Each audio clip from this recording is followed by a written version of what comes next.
And by the way, why don't you tell him what happened when you and your husband met Trump? What did he do with Melania? That's a good story. It's really an incredible. I'll try to do the somewhat quick version of it. It was the week of impeachment. There was 18 impeachments. I was like, which one, dude? The first sham impeachment. The original. And remember those 2 weeks where everyone in mainstream media, the walls are closing in, Trump is freaking out, blah, blah. That was bad. So Mueller's got him. The whole thing. So I was at a Turning Point USA thing in West Palm. I spoke, and then Trump announced that he was coming. So they cleared out so basically I ended up opening for him. And then Trump, he spoke, yeah. Dude. But it wasn't planned that way. It was just that he announced that he was coming out of nowhere. So I spoke, he speaks. I had never heard him speak in person before. And so already something had moved with me that morning, because when he spoke and you see him speak live and then you read the media after, you can really see the disconnect. So there's a beautiful moment in his speech where he's talking about wind power. And he's like, I know wind power more than anybody, and nobody knows more about wind than me and the turbines, and blah, blah. And he's going on, and it's so obviously a joke. It's so obviously just a punk. And I turned to David and I said to him, I guarantee you Politico is going to write a headline or that Donald Trump says he knows more about wind. And of course, 5 minutes later, the headline shows up. Anyway, we see Junior there and we become sort of friendly. He says, you want to come to dinner with Kimberly and I to Mar-a-Lago tonight? So obviously we said yes. We go in. Again, this is the height of impeachment. We're in there's 2 rooms there. We're in the smaller rooms. There's only about 20 people or so. There's Trump sitting there with Melania and Rudy Giuliani and 1 or 2 other people. And he has his shirt open, really open, no tie. So first off, you never see Trump like this, right?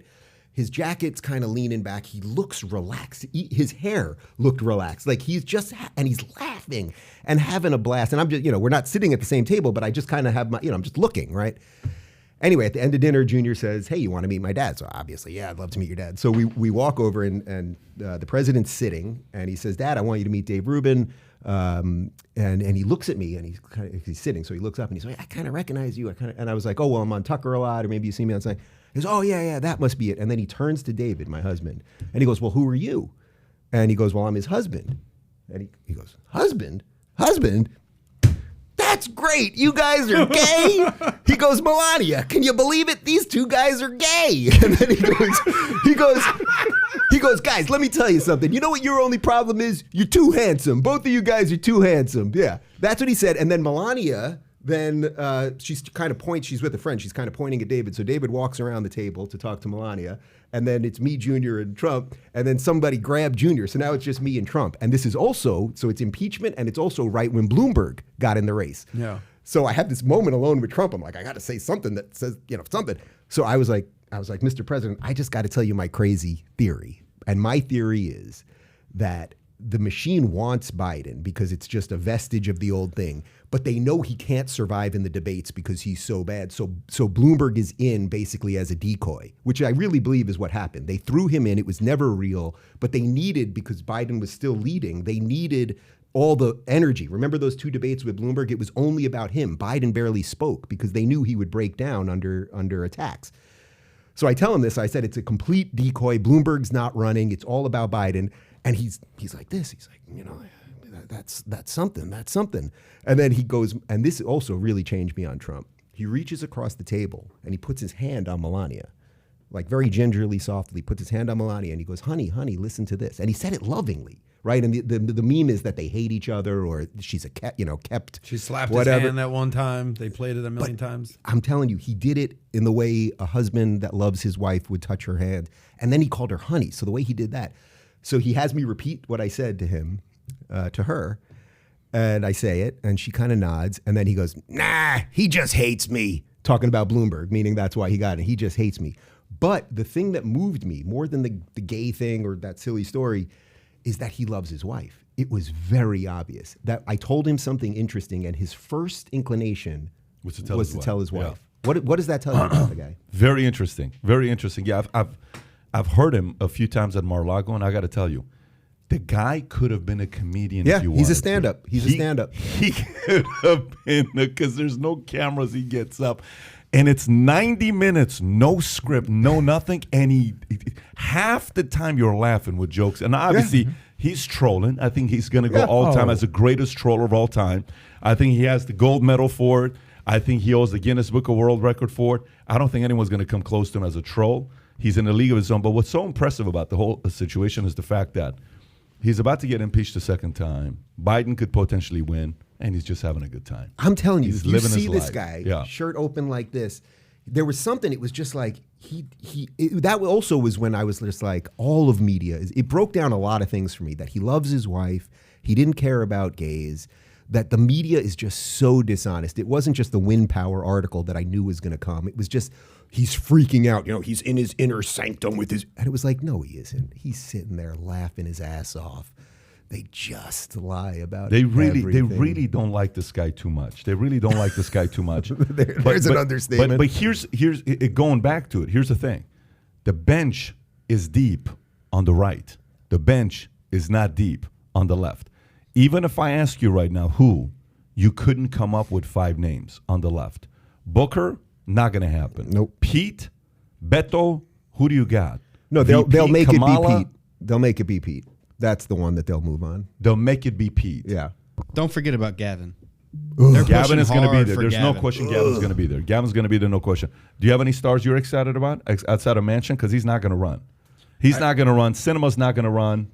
And you don't think Manchin would run? If Manchin ran, he would never get the support from the left. Tulsi Gabbard would never get the true. support from the left. So, Well, because you need to rally your base, right? And who's the Democratic base right now? It's a lot of the AOC crowd, the Bernie crowd. But that's not who the true Democratic voter is. Like they're the loudest people in the room, the 10% on that side.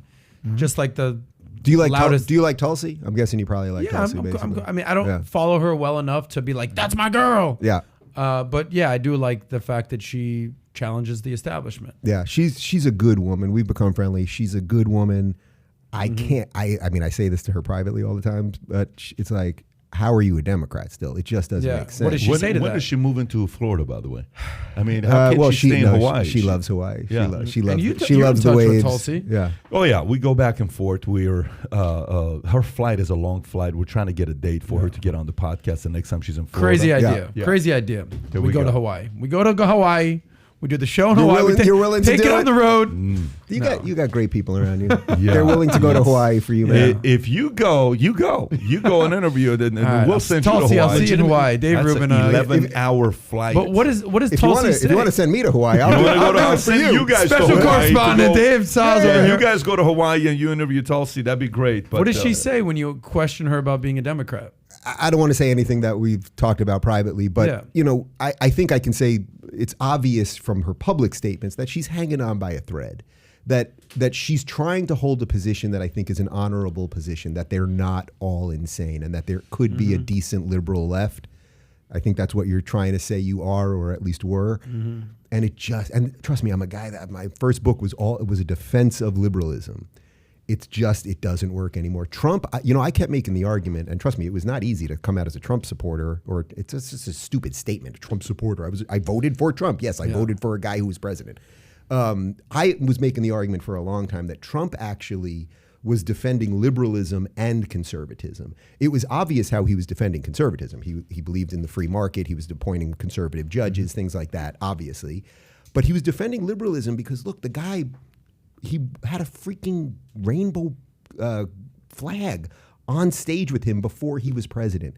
He was actually defending equality. Remember that moment at the State of the Union? I'm sure you guys saw it, when he talked about all-time low Black and Hispanic unemployment.